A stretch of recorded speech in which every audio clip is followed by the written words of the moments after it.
देखिए, ये smart policing का जो आइडिया है ये आया कहां से, या जिस पर इंप्लीमेंट करते हुए मुख्यमंत्री योगी आदित्यनाथ नजर आ रहे हैं, वो आया कहां से है?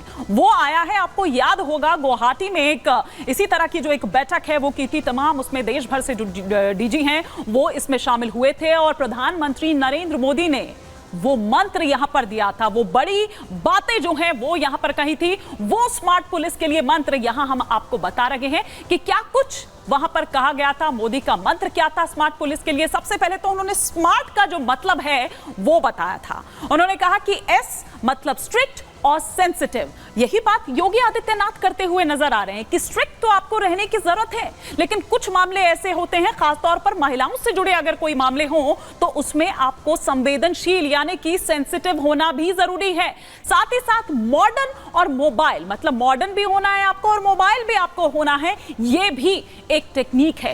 एक अर्थ उन्होंने बताया कि अलर्ट आपको रहना है और अकाउंटेबल भी आपको रहने की जरूरत है। साथ ही साथ आर की क्या डेफिनेशन वो बताते हुए नजर आए कि रिलायबल आपको होना जरूरी है और रिस्पॉन्सिव भी आपको होना जरूरी है, और रिस्पॉन्स का वो जो टाइम है वो कितना कम हो सके और कितनी जल्द आप उस जगह पर पहुंच सके जिसको आपकी मदद की जरूरत है, वो मायने रखता है।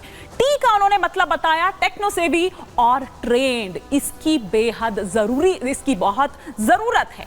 लेकिन वहीं इस स्मार्ट पुलिसिंग को जनता किस तरह से देख रही है यह भी आपको समझना जरूरी है।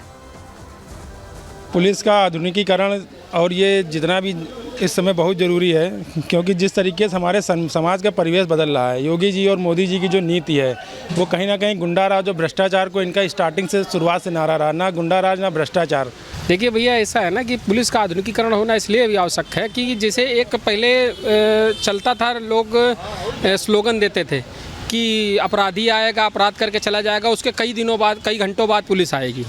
आज की स्थिति थोड़ी सी काफ़ी हद तक सुधर गई है। पिछले 6-7 सालों के अंदर देखते हैं आप कि इधर अपराध होता है, इस चौराहे पर अपराध होता है और आगे वाले चौराहे पर पुलिस पकड़ लेती है। पुलिस का आधुनिकीकरण तो बहुत पहले हो जाना चाहिए था, जिससे अपराध में रोक लगती, लेकिन देर आए दुरुस्त आए। और जो योगी सरकार की मानसिकता है और मोदी जी की मानसिकता है कि अपराध से पहले अपराध को रोका जाए, आधुनिक पुलिस का सिर्फ ये मतलब है। और आज आप देख लीजिए, जो सेंट्रलाइज व्यवस्था क्राइम थी, फाइलों क्राइम अब ख़त्म हो गया है, क्योंकि पुलिस ने सख्ती बरती, लेकिन अभी भी फुटकर का क्राइम नहीं बंद हो पा रहा है। अभी भी कुछ ऐसी चीजें हैं जिस पर वो कह रहे हैं कि काम करने की जरूरत है, लेकिन पहले से बहुत बेहतर हुई है अगर पुलिसिंग की बात करें और कानून व्यवस्था की यहां पर बात करें। आपको याद होगा 2017 का वो वक्त जब योगी आदित्यनाथ शपथ ले रहे थे और जब वो पहली बार सत्ता में आए थे उत्तर प्रदेश की, तब उन्होंने कहा था कि जो गुंडे माफिया हैं वो या तो सुधर जाएं और या फिर प्रदेश छोड़कर चले जाएं। सुनिए जरा क्या कुछ कहा था योगी आदित्यनाथ ने। अपराध और अपराधियों के प्रति जीरो टॉलरेंस की नीति के तहत जो कार्य प्रारंभ हुआ, आज उसका परिणाम है अपराधी आज या तो जेल के अंदर है या प्रदेश छोड़ करके कहीं मुंह छुपा करके बैठा हुआ है, उसको प्रदेश के अंदर आने का वो दुस्साहस नहीं कर सकता है।